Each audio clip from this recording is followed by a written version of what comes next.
I have neither the time, nor the money, nor the health to care for her, Emma said. But she's your sister, Christie replied, looking at her mother-in-law incredulously. I know, Emma responded, but what can we do? Maybe we should send her to a specialized facility. They can provide proper care and attention. Christie sighed deeply, shaken by her mother-in-law's words. She hadn't expected such a response. Do you have no compassion at all? Christie asked, meeting Emma's gaze. Aunt Valentina has supported you throughout your life, and now you. With a frustrated wave of her hand, Christie grabbed her purse and stormed out of the apartment, ignoring Emma's attempts to call her back. As she walked home, her mind was consumed with thoughts about her husband's aunt. Emma had a sister named Valentina, who lived just a few houses away. Emma had 2 children, Nicholas and Mary, and her husband had passed away shortly before Christie and Nicholas met.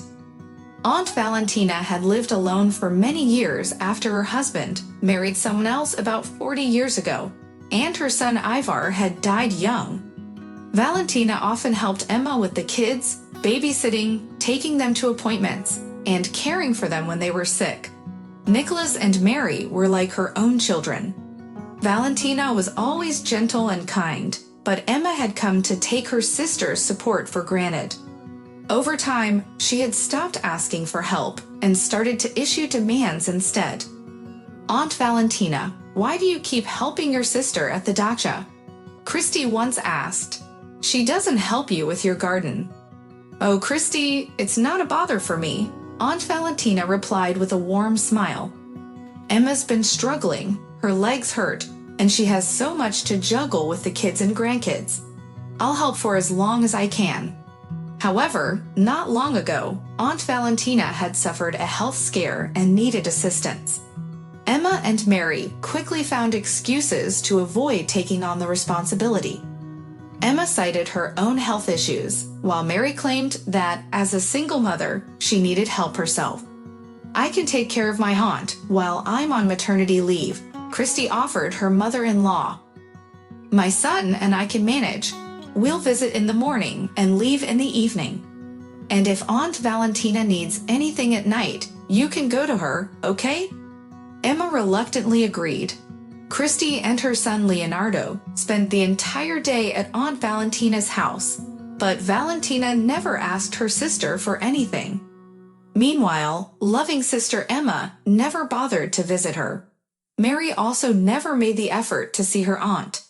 I'm not offended by them, Valentina said with a gentle smile. They have so much to manage and a lot on their minds. Let them be, perhaps they'll come around eventually. But as months went by, neither Emma nor Mary visited Aunt Valentina. One day, Nicholas received an offer for a long business trip lasting a year and a half. Christie decided to stay behind to care for Aunt Valentina, but she insisted that Nicholas take his family with him. The family should stay together, Aunt Valentina said. You shouldn't be separated for so long just because of me. Go, enjoy your time together. The company arranged for the young family to have an apartment. As the departure date approached, Nicholas felt uneasy. He worried about his aunt. Like Valentina, he was kind-hearted and always willing to lend a hand. He couldn't bear the thought of leaving her alone during such a tough time. Nicholas asked his mother and sister to look after Aunt Valentina, but they both declined. In desperation, he asked Christie to speak with Emma, hoping she could find the right words to convince her mother not to abandon her sister. Later, Christie entered her apartment, settling beside her husband in the living room. Well, did you talk to her? He asked. Christie nodded. From the sounds of it, your mother didn't agree to look after your sister, Nicholas said, sadness evident in his voice. Yeah, you were right. Your mother is like a stone, Christie replied. What are we going to do? If it weren't for your trip, I would continue caring for my aunt. But who will look after her when we're gone? We'll find a nurse, Nicholas said. That's the only option we have left. Christie nodded in agreement. The couple found a reliable nurse for Aunt Valentina through their friends. After packing their belongings and making the necessary arrangements, they went to say their goodbyes. "I'm sorry it turned out this way," Nicholas said. "I can't turn down this business trip. I'll get a raise when I return, and my salary will improve significantly." "Don't worry about me, dear," Aunt Valentina replied warmly. "Penelope will be taking care of me now. She's a wonderful girl, and I really like her. Just go and enjoy yourselves." Nicholas, Christie, and their son Leonardo left, calling Aunt Valentina every day. They personally covered the nurse's fees and sent money for her food and medicine. One day, the nurse called Nicholas with troubling news. "Valentina is not doing well today. The doctor has already been here and done what was necessary. She's asking for a notary because she wants to make a will." Nicholas and Christie recalled Aunt Valentina mentioning her desire to leave the apartment to them. She didn't want her living space to go to her sister and niece. She believed that Nicholas and Christie deserved it after all the effort and money they had put into her care. "Okay, we'll try to find a notary right away," Nicholas replied, beginning to call local offices. One notary agreed to come to Aunt Valentina within 3 hours, but by the time Penelope contacted Nicholas, Aunt Valentina had passed away. Nicholas took full responsibility for arranging the funeral. His mother and sister contributed money, but not much. "I recently underwent treatment, so I don't have much to spare," Emma explained to Nicholas. "And please don't ask Dasha for money. She's raising 2 children on her own. It would be embarrassing to ask her." Nicholas didn't seek help from anyone. He had always given freely for his beloved aunt. At the funeral, Emma and Mary were the ones who cried the most. "It's sickening to watch," Christie whispered indignantly to her husband. Nicholas nodded, feeling a mix of anger and sadness. Other relatives looked at Emma and Mary with disdain, aware that these two hadn't seen Valentina in 6 months while she was ill. After the funeral, Nicholas, Christie, and Leonardo left the gathering. Nicholas rarely communicated with his mother and sister, and did so reluctantly. Their feelings were mutual. Not long after, the couple learned that Emma was planning to inherit Aunt Valentina's apartment. "It's a shame the notary didn't arrive in time," Nicholas said, his frustration growing. "Now my mother will take the apartment for herself." "Let's wait and see," Christie said. "Maybe your mother's conscience will kick in, and she'll find a way to share the apartment with us." But Christie was mistaken. There was no conscience to awaken in Emma. To her, conscience was merely an inconvenience. Nicholas called his mother. "What are you planning to do with Aunt Valentina's apartment?" he asked. "I'll sell it," Emma replied. "Then I'll split the money between you and Dasha, and I'll take a little for myself. And does it matter that neither you nor Mary has seen your aunt in 6 months, didn't look after her, or contribute to her treatment?" Nicholas exclaimed, anger rising in his voice. "Do you really think you have any moral right to the money from this apartment sale?" "Don't lecture me," Emma snapped back. "This is my sister's apartment. I have more claim to it than you or Mary, and certainly more than Christie." Nicholas hung up the phone, feeling frustrated. Christie tried to calm him down. "Unfortunately, there's nothing we can do about it now," she said. "Arguing with her is pointless. Let her sell the apartment, at least we might get some money out of it." Gradually, Nicholas began to accept the situation, but he found himself wanting to avoid his mother and sister even more than before. As time passed, Emma inherited the apartment and called Nicholas to inform him that she had put it up for sale. Nicholas and Christie waited for her to sell it so they could receive a portion of the money, which they hoped would help pay off the remaining mortgage debt. Months went by, and no one showed interest in buying the apartment. One day, Nicholas received a call from his mother's cousin. "Nicholas, I have something to tell you," she said. "Your mother took the apartment off the market a while ago. Mary is now living in Valentina's apartment and is renting out her own 1-bedroom place." Nicholas wasn't surprised. He had expected something like this from his mother. He shared the news with Christie. "Well, something needs to be done," Christie exclaimed, her frustration boiling over. "They have no right to treat Aunt Valentina's inheritance this way. It's so unfair." "Legally, they do have the right," Nicholas replied. "I don't want to get involved with them. I've decided I won't talk to them anymore, and you shouldn't either." But Christie couldn't just stand by and let her mother-in-law and sister-in-law get away with this. Unable to contain herself, she called Emma. "Do you even have a conscience?" she yelled into the phone. "When it was time to care for your sister, to buy her food and medicine, to pay for a nurse, you and your precious daughter just ran away.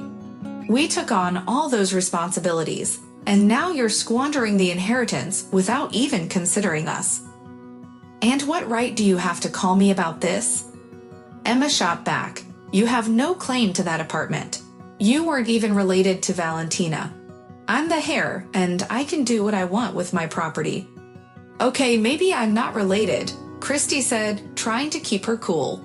"But how can you treat your son so shamelessly? He has a good salary. He can buy as many apartments as he likes," Emma replied dismissively. "Mary needs this second apartment more than he does. She lives in Aunt Valentina's place, rents out her own, and raises her children with that income. She's lonely and unhappy." "Don't you find that laughable?" Christie shouted. "Your poor girl always has perfectly manicured nails and gets regular pedicures. She has eyelash extensions and changes her clothes almost every day. She pretends to be broke just so someone will feel sorry for her and give her money. And let's not forget how she changes men like she's changing outfits. Those guys give her money too. Unhappy, my foot." "That's none of your business," Emma retorted. "And things are not as you say. This conversation is over." With that, Emma hung up. Christie then called Mary. "If I find out that you're gossiping about me and talking to my mother like you did today, I will come and find you," she warned. Mary responded with her own threats, and Christie abruptly ended the call. After her conversations with Nicholas's family, Christie felt completely undone. Determined to take action, she contacted a lawyer to explore the possibility of Nicholas suing his mother for the apartment. But the lawyers simply shrugged. "She's the heir," they said. "There's nothing you can do about it." Nicholas and Christie struggled to come to terms with the injustice they felt for a long time. Ultimately, they had to accept it.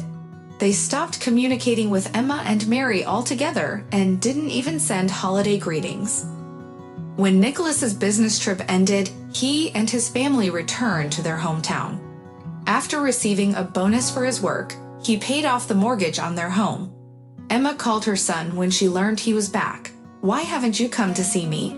And why don't you invite me over?" she asked. "I missed you and my grandson." "It wasn't exactly noticeable, Mom," Nicholas replied. "Are you upset about the apartment?" Emma asked, sounding surprised. "Oh, come on. My sister really needed it more." "No, I'm not upset," Nicholas said flatly. "I just don't want to talk to you, that's all." "Oh well," Emma responded dismissively. Nicholas bought a beautiful headstone for Aunt Valentina's grave. "I don't want to stay in this city any longer," Nicholas said. "What if we move back to Moscow? They offered me a permanent position at the branch. We can sell this apartment and take out a mortgage." "I agree," Christie replied. "There's nothing keeping us here anymore." The couple sold their apartment, and after Nicholas transferred, they began searching for a new home. One day, Mary called Nicholas. "Hey, Nicholas, how are you?" she asked. "Just get to the point. No need to pretend to be the loving sister," he replied tersely. "Okay," Mary conceded. "I urgently need to replace all the plumbing in my apartment. The taps are leaking, and I've already flooded my neighbors twice. I heard you sold your place. Can you lend me some money?" Nicholas laughed. "Are you serious? If you cut back on your nail appointments and shopping for a couple of months, you could handle this. After how you and your mother treated me, you won't see another penny from me. That's it." "Thanks a lot, brother," Mary said sarcastically. Nicholas hung up. The couple found an apartment, settled in, and began their new life. Emma and Mary called Nicholas several times, wanting to visit, but he firmly refused to engage with them. It wasn't until a couple of years later that he started sending holiday greetings. He attended his mother's anniversary celebration with his son, while Christie limited her interactions to phone calls, choosing not to visit as she had no desire to see her mother-in-law and sister-in-law.